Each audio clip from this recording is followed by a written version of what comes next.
안녕하세요. 한의사 이경입니다. 오늘은 오랜만에 이교 선생님 나와주셨는데요. 자, 인사 주시죠.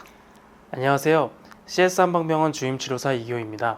얼마 전에 해외 학술 세미나 다녀오셨죠? 자, 영국으로 다녀오신 걸로 기억하는데요. 자, 유럽이면 아마 비행 시간만 해도 한 12시간 걸리나요? 정확히 편도 14시간이었습니다. 저는 해외여행이나 세미나 참석으로 1년에 최소 한 번씩은 비행기를 타는데요. 이렇게 장시간은 7년 만에 처음 타본 것 같아요. 그런데 예전에는 지금보다 젊어서 그런지 잘 모르겠는데 네. 이번 비행에서는 이전에 못 느꼈던 증상들이 있었어요.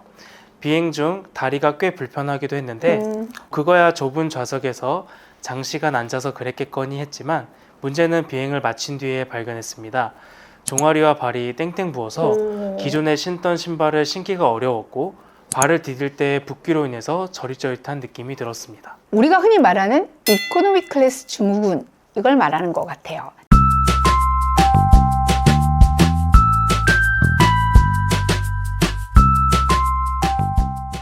이코노미 클래스 같이 좁은 공간에서 다리를 움직이지 못한 채 장시간 머물게 되면 비행 도중이나 비행 직후에 심부정맥 혈전증, 그러니까 다리의 깊은 정맥에 혈전이 생기는 증상을 말하는 건데요. 비행기를 타는 시간에 혈전이 생긴다, 뭐 그래 하실 수도 있으실 거예요. 비행기와 같이 특수 공간에서 부동 자세로 다리를 계속 고정하고 있다 보니 혈액이 고이게 되는 거죠. 저류가 되게 되고, 그리고 이 상태가 지속되면 다리 혈관 내 혈전 형성으로 직결되는 거라고 볼 수 있습니다.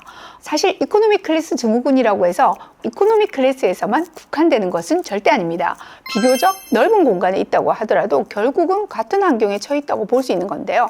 자, 우리 교호 선생님도 고생 꽤나 하실 것 같아요. 네, 하지만 이런 일을 두 번 겪을 수는 없겠죠? 돌아오는 비행기를 탈 때는 여러 운동법으로 다리에 별탈 없이 잘 돌아왔답니다. 그래서 오늘 이 꿀팁을 여러분들께도 나눠드릴게요. 함께 가보실까요? 직접 운동에 들어가기 전에 우리가 한번 복습을 해보면 좋을 것 같아요. 일전에 발목 스트레칭 영상에서도 말씀드렸듯이 정맥과 림프와 같이 심장으로 들어가는 체액의 순환은 우리 관절의 움직임에 의존하기 때문에 하체 관절을 움직여 주시는 것이 순환에 도움이 많이 될 것이고요.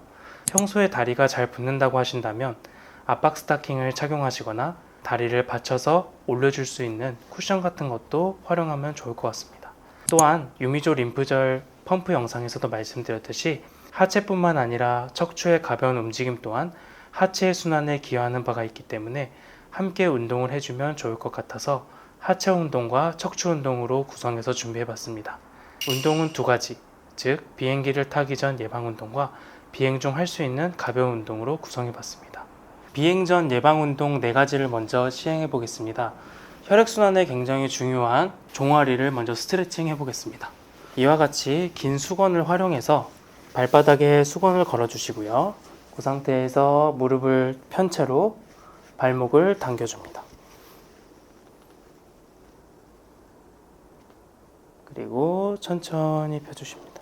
이렇게 양쪽 종아리를 스트레칭 해 주실 건데요.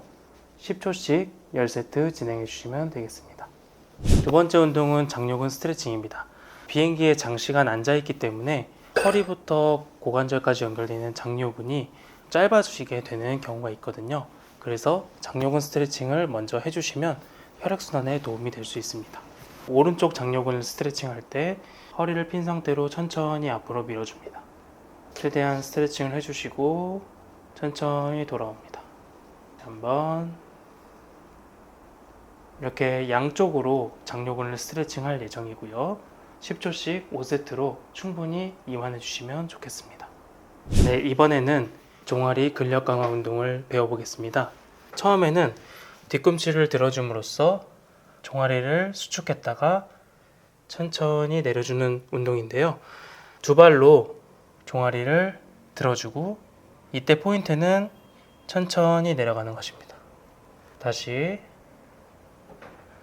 들어주고 천천히 내려가줍니다. 이렇게 10개씩 3세트 진행하시면 되겠습니다. 이번에는 한 발씩 하는 운동으로 할 건데요.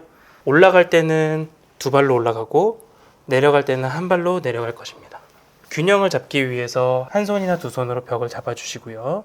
두 발을 뒤꿈치를 들어주시고 한 발을 떼고 천천히 내려가는 것입니다. 이렇게 하시면 아까 전에 두 발로 했던 것보다 조금 더 강하게 운동을 하실 수 있습니다. 이런 식으로 양쪽으로 진행하시고 10회씩 3세트 진행하겠습니다. 비행 중 좁은 공간에서도 하실 수 있는 가벼운 운동 4가지를 알려드리도록 하겠습니다. 앉은 채로 까치발 들기입니다. 의자에 앉은 채로 양쪽 까치발을 들어주었다 내렸다 반복합니다. 10회씩 3세트 진행해 주시면 되겠습니다. 다리를 부드럽게 펴주기입니다. 갑자기 빠르고 강하게 스트레칭 하는 경우에는 장요근과 같은 근육이 쥐가 날 수 있으니 주의하세요. 다리를 부드럽고 지그시 펴주고 굽힘을 반복합니다. 발목과 무릎 전체적으로 펴질 수 있도록 10회 정도 진행해 주시면 되겠습니다. 조금 민폐가 되더라도 화장실을 다녀오는 등 자주 걸어주시면 좋겠습니다.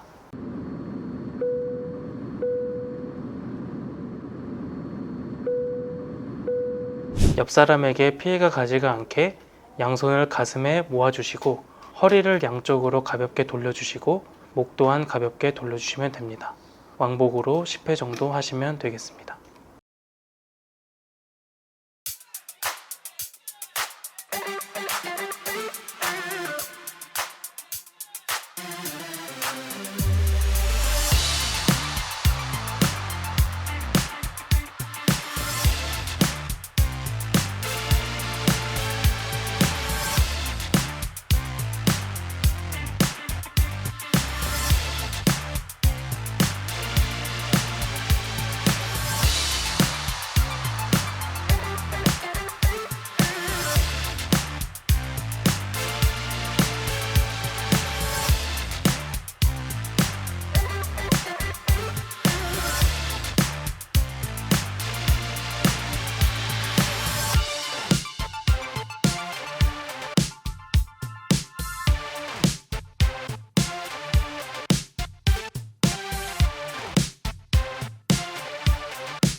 제가 곧 여행 준비 중이거든요.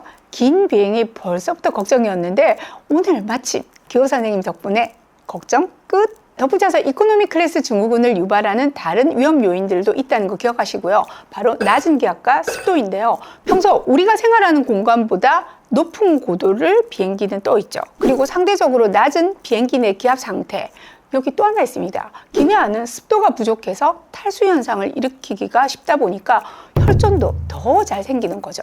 따라서 기내에서는 카페인이 함유된 커피나 차, 그리고 술을 드시기보다는 물을 많이 마실 것을 권유드립니다. 물을 많이 마시면 좋은 이유를 한 가지 더 말씀드릴게요. 물을 자주 마시게 되면 말씀하신 대로 탈수 증상도 예방하게 되겠지만 화장실 또한 자주 가게 되겠죠. 그만큼 다리를 많이 움직이게 될 겁니다. 그래서 알려드린 운동 외에도 중간중간 걸으면서 다리를 움직여주고 주기적으로 발목과 무릎, 엉덩이를 구부리고 펴는 동작을 통해 혈액순환에 도움을 주면 참 좋을 것 같습니다. 네, 겨울은 겨울대로 여행하기 참 좋은 계절이죠. 여행 계획하고 계신 분들 이 방송으로 안전하고 건강한 여행 되시길 바랍니다. 저희는 다음 시간에 돌아오겠습니다. 감사합니다.